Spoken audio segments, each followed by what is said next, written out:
Hola amigos de la filosofía, mi nombre es Alejandro, me pueden decir Alex. Y el día de hoy vamos a hablar de un personaje muy importante, de Sócrates. Pero nos vamos a ir enfocado al tema que es por qué no huye de la muerte. Y es algo bastante interesante porque al menos la mayoría o muchos de nosotros tenemos miedo a morir. Pero antes de hablarles el por qué Sócrates no huye de la muerte, quisiera ponernos un poquito en contexto y hablar un poquito de Sócrates. ¿Quién fue Sócrates? ¿O por qué vamos a hablar de él y de por qué no huye de la muerte? Pues, en primer lugar, Sócrates era un gran filósofo. Era un hombre que pensaba muy fuerte y hacía que con las personas con las que conversaba pensaran todavía más fuerte. Los hacía reflexionar. Sócrates era conocido como el padre de la mayéutica. ¿Qué quiere decir? Que se relaciona con la profesión de su mamá. La mayéutica es parir ideas y su mamá era partera. Irónicamente, Sócrates, al igual que su mamá, nos hacía parir, pero en este caso no hijos, sino ideas. Pues él creía que las ideas ya estaban en nuestra mente, solo hacía falta hacerlas salir, hacerlas, pues de alguna manera expresarlas, de alguna manera sacarlas. Y por eso digo irónicamente, porque pues su mamá ayudaba a las personas, a las mujeres, a parir niños, y Sócrates ayudaba a sus semejantes a parir las ideas, sus pensamientos. Quiero mostrarles algo. Miren qué hermoso atardecer.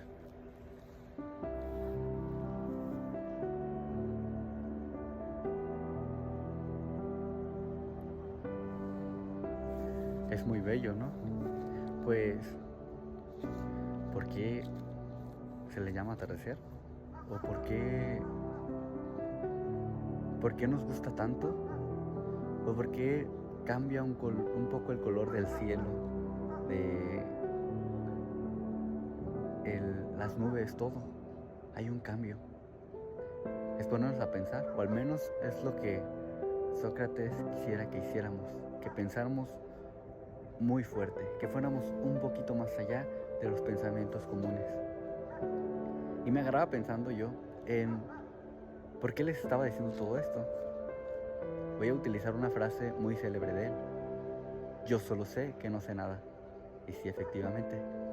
Y esa frase que conocemos era con la que él, de alguna manera, dejaba ridiculizados a todas aquellas personas que se sentían muy sabios y llegaban a una conversación con él, porque él los cuestionaba, hacía que se autocuestionaran y pensaran muy bien las cosas, que fueran un poquito más a fondo y ya no sabían qué contestarle, porque creo que tanto como Sócrates como aquellos sabios o todos nosotros todavía no tenemos respuesta sobre la existencia, sobre el universo. Por eso para Sócrates el mayor misterio era el hombre, el ser humano.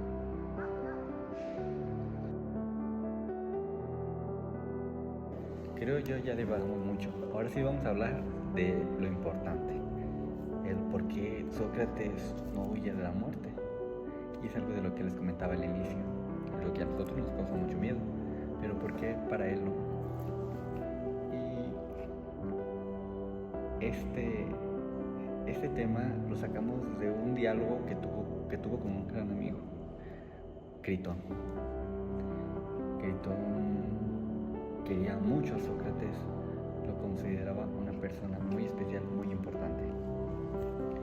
Pues cuenta el diálogo que Critón fue de visita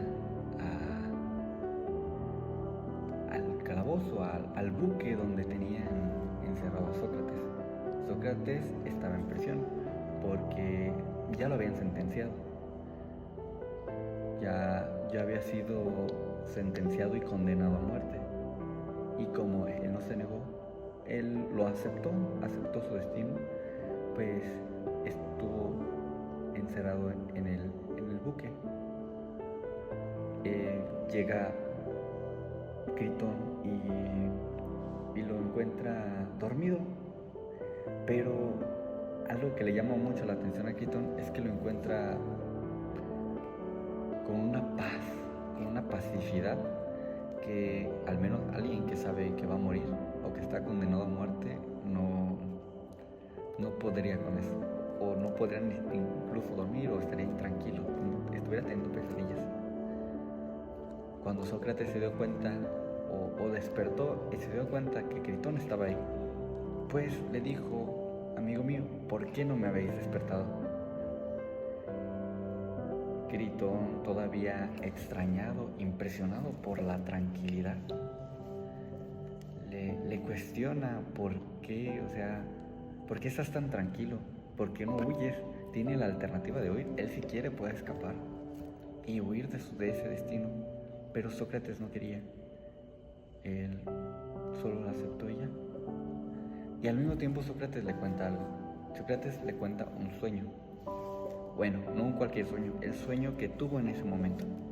Dice que soñó con una mujer de blanco, una mujer que le decía que en 3 días iba a ver el fértil día. ¿A qué se refiere con esto? No lo sé en sí.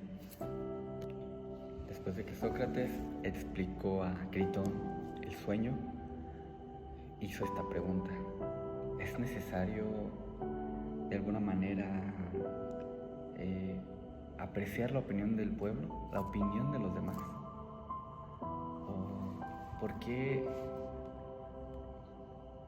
por qué no solo tomar la opinión de personas sabias, de personas coherentes? Y acordándome de cuando Jesucristo fue condenado a muerte, pues creo que todo el pueblo opinó. Y de alguna manera con Sócrates fue lo mismo. Y Sócrates lo que quería era: ¿por qué no solo las personas coherentes, conscientes, opinaran o estuvieran en su juicio para de alguna manera llevar a cabo un buen discernimiento?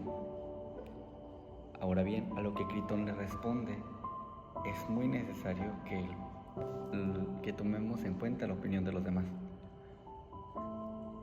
Algo que nos debe hacer cuestionarnos. Nosotros creemos que es necesario tomar la opinión de los demás, porque hay personas que nomás opinan por opinar y no te ayudan en nada, no te ayudan ni a crecer, no te ayudan a ser persona. Y eso es lo que creo yo Sócrates daba a entender a Critón: el por qué tenemos que aceptar la opinión de cualquiera y no de personas que nosotros podamos señalar y decir: esta persona me está diciendo un comentario coherente y me puede ayudar. Y decía esto: ojalá el pueblo fuese capaz de cometer los más grandes errores, porque si comete esos más grandes errores, de la misma manera puede cometer los más grandes bienes. Y así es cierto, todos tenemos la capacidad de cometer errores y de la misma manera también cometer bienes. Y si cometemos muchos males, creo que también podemos hacer muchos bienes. No solo quedarnos con lo malo, sino intentar hacer lo bueno. Si ya fui capaz de hacer algo malo o algo que yo sé que está mal, pues creo que también soy capaz de hacer el bien, de hacer todo lo contrario.